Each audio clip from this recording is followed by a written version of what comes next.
Dear students, continue करेंगे अपने lecture को। हमने स्ट्रक्चर ऑफ एटम के बारे में देखा। अब हम देखते हैं what is the history of an atom.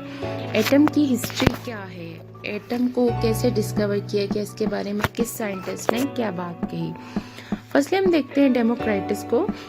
उसका टाइम पीरियड है 460 to 370 बीसी में। इस 400 बीसी के ड्यूरिंग जो उसने काम किया उसके बारे में उसने एटम के बारे में क्या बताया। वो भी एक फेमस स्टूडेंट था। उसने बताया उसकी फिलॉसफी और इस सब चीज़ों में ये है कि ये एटम जो है वो विजिबल नहीं होता। फर्स्टली उसने ये बात बताई, वो जो है उसको हम नेकेड आई से नहीं देख सकते, उसके लिए हमें एक पावरफुल इंस्ट्रूमेंट चाहिए होता है, कोई भी ऐसी चीज़ जिसके थ्रू हम उसको देख सकें। इसने इसके अलावा ये बताया था कि हम इसको ब्रेक डाउन नहीं कर सकते। एटम जो है वो एक कांस्टेंट मोशन के अंदर होता है, हम इसको ब्रेक डाउन नहीं कर सकते, इसकी डिवीजन नहीं हो सकती। इसका क्या होता है, सिर्फ इलेक्ट्रॉन्स जो सराउंडिंग में इसके प्रेजेंट होते हैं, एटम के अंदर न्यूक्लियस के सराउंड में जो प्रेजेंट होते हैं, जो रिवॉल्व कर रहे होते हैं, वो किसी के साथ शेयर हो जाते हैं, कहीं उनका गेन लॉस हो जाता है, कहीं उसकी ट्रांसफरिंग हो जाती है। ये होता है उसके अंदर, बट उसके अंदर क्या नहीं होता, हाँ, कोई डिवीजन नहीं होती कि एक एटम टूट के 2 एटम बन जाए, ऐसा नहीं होता। ये इसने बताया था। बहुत से साइंटिस्ट ने जो एविडेंस भी दिए थे इसके हाइपोथेसिस को सपोर्ट करने के लिए।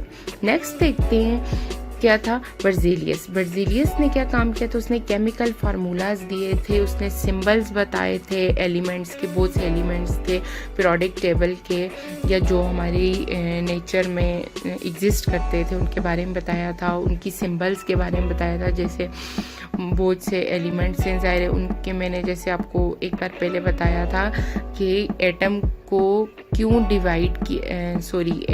क्यों एलिमेंट्स को नाम दिए गए हैं, उनकी बेक पे रीज़न ये है कि हर एलिमेंट जो है उसको याद करना या उसको फार्मूला में लिखना जो है वो मुश्किल होगा अगर उसके सिंबल नहीं होंगे। तो ज़ाहिर है अगर हम किसी भी एलिमेंट को उसके पूरे नेम्स लिखना स्टार्ट कर दें तो हम उसका फार्मूला, जैसे अब वाटर का फार्मूला H2O, उसमें हम हाइड्रोजन और 2 ऑक्सीजन ऑफ एटम लिखें तो वो मुश्किल होगा।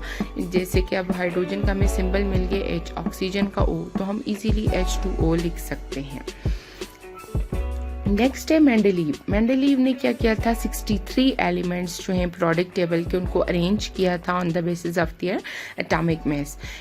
तो इसने प्रिडिक्ट भी किए थे बहुत से सेवरल एलिमेंट्स जो कि हमारी नेचर में प्रेजेंट थे, लेकिन उस टाइम तक उनका पता नहीं था, तो इसने उनके बारे में भी बताया था। और सबसे बड़ा कंट्रीब्यूशन क्या था कि ये है मेंडलीव पीरियोडिक टेबल, जो कि बेस था किसकी, उस पे एटॉमिक मास की बुनियाद पे। जैसे कि आप यहाँ पर देख सकते हैं hydrogen, helium, lithium, beryllium, boron, carbon, इसमें एटॉमिक नंबर नहीं था, सिर्फ mass number, mean atomic mass की बेस पे उसने ये पीरियोडिक टेबल बनाया था, जो कि बाद में जाके बहुत सी रीजंस और ड्रॉबैक्स की वजह से रिजेक्ट हो गया था। न्यू पीरियोडिक टेबल जो कि अब मॉडर्न पीरियोडिक टेबल, उसके बारे में हम पढ़ेंगे, वो यूज़ हो रहा है।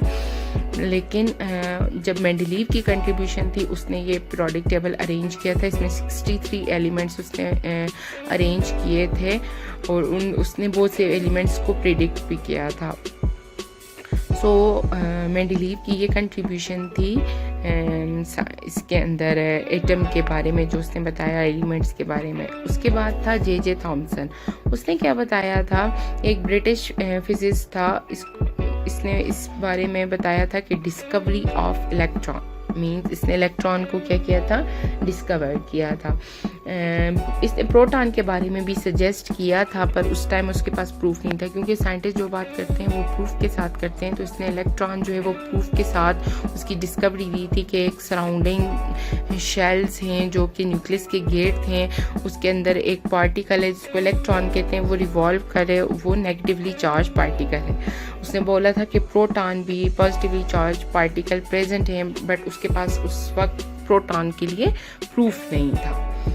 एक और साइंटिस्ट है रदरफोर्ड, इसका भी कंट्रीब्यूशन है एटम की बारे में बताने में, उसकी स्ट्रक्चर के बारे में बताने में।